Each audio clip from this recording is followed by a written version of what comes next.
Let's talk about what the collapse of America will really look like. I want to talk about the political implications. I want to talk about the economics. Obviously, no matter what happens, you got to have emergency food, freeze dried.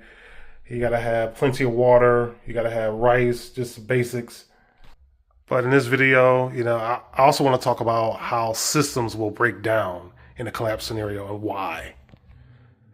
First, let's talk about the affordability crisis. People can't really afford to buy a house. They can't afford to really pay their bills. People are turning to credit cards. People are in debt trying to survive. Let's talk about that.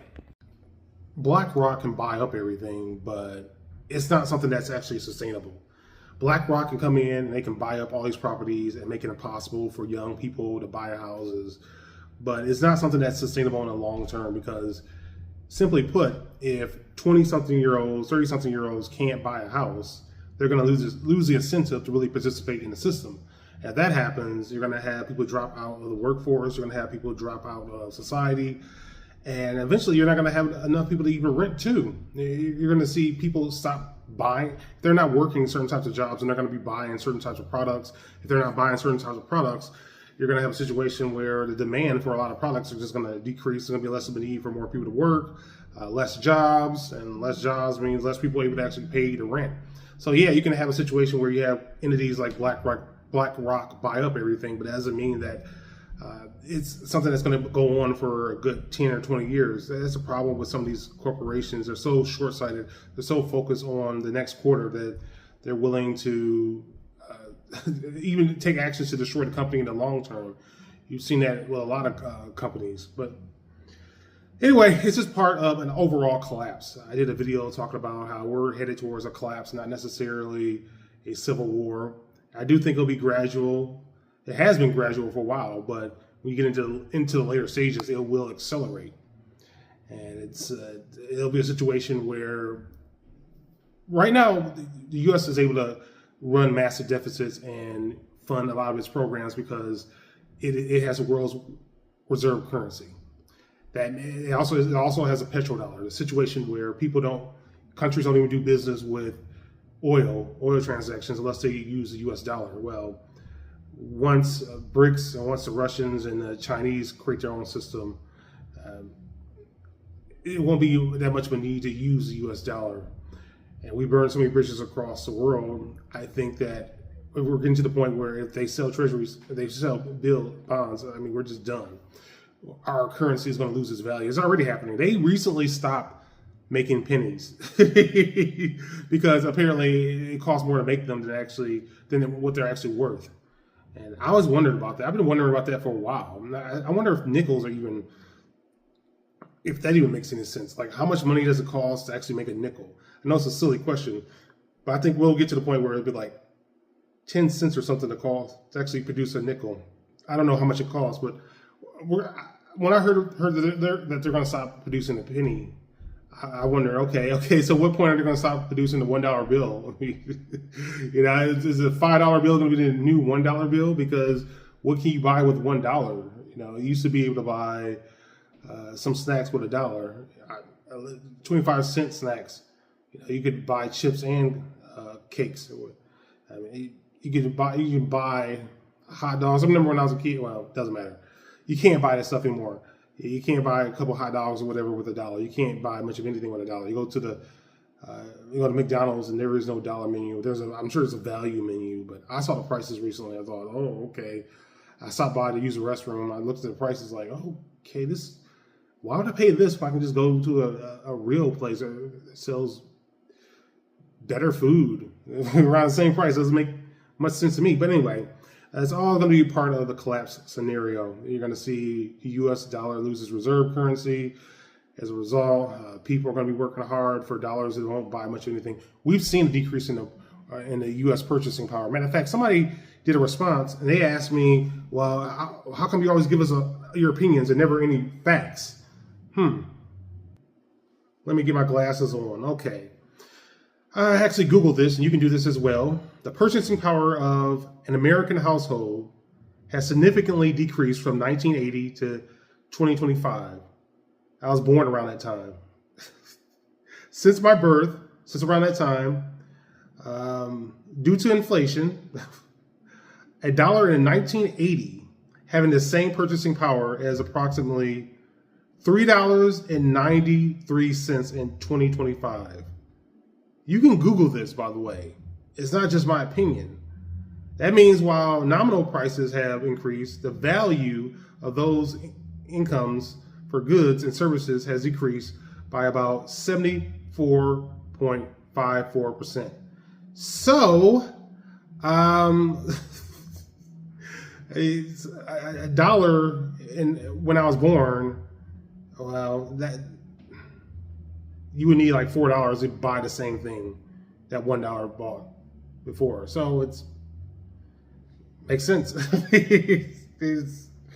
So that's just part of the collapse scenario. Basically, you work hard for pretty much the same amount of dollars, or maybe you get nominally more dollars, but each average dollar just buys less. So you're going to have some serious economic consequences, some serious social consequences here in America when people realize that the hard work isn't really paying off. You're going to see institutions crumble. You're going to get to a point where even when it comes to safety, you're going to be pretty much on your own in a lot of different neighborhoods. And neighborhoods that are currently safe or perceived as being safe now may not be that safe as people start to migrate and get away from the crime. But as they go from one community to another, they bring their own problems. And they try to go from one state to another because they don't like what's going on in one particular state. But then as they move to other state, they bring the same problems they're trying to run away from because the people make the community. They make it what it is. So that's part of what collapse is going to look like. You're going to see bills. I'm seeing it right now. Light bills go up. It's going to cost more to heat your home. It's going to cost more to keep the lights on in your house. You may even see situations where the power grid degrades to the point where they're not keeping up on enough on the maintenance on different grids. I think Texas has its own. You got the West Coast, you got the East. It's not just all one system, but these are some of the things you may end up seeing. You may see some brownouts, blackouts. You'll see a situation where crime will probably get worse, and you'll see more and more people become apathetic. Now, will it be a civil war? I don't think so. Civil wars are typically when you have side A and side B, or at least two sides fighting over control of the country. The American Civil War was a little bit different in that you had one side trying to break away from the rest of the civilization, the rest of the country, and the other side saying, hey, no, you can't go. So that's the type of situation you had with the Civil War, the first Civil War. I don't think we're going to have a second Civil War.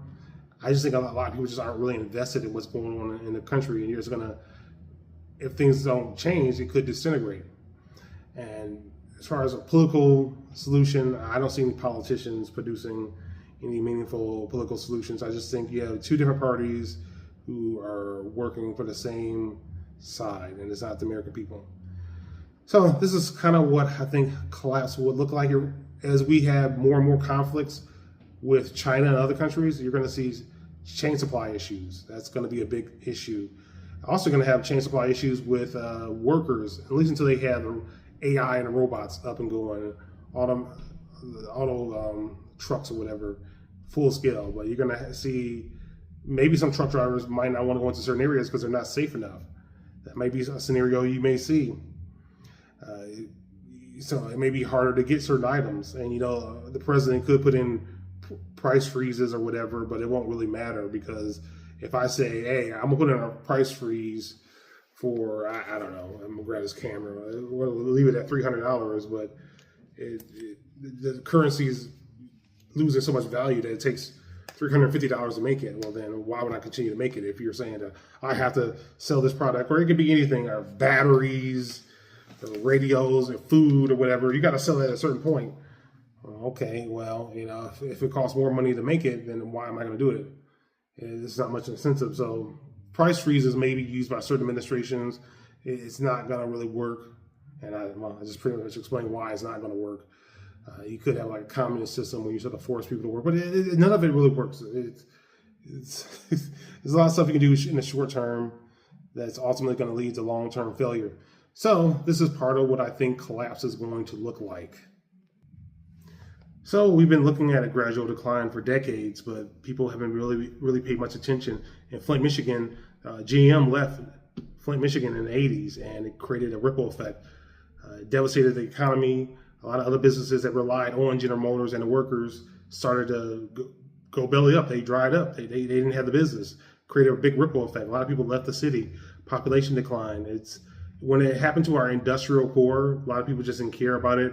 They figure, we're just going to get out of the city away from these folks.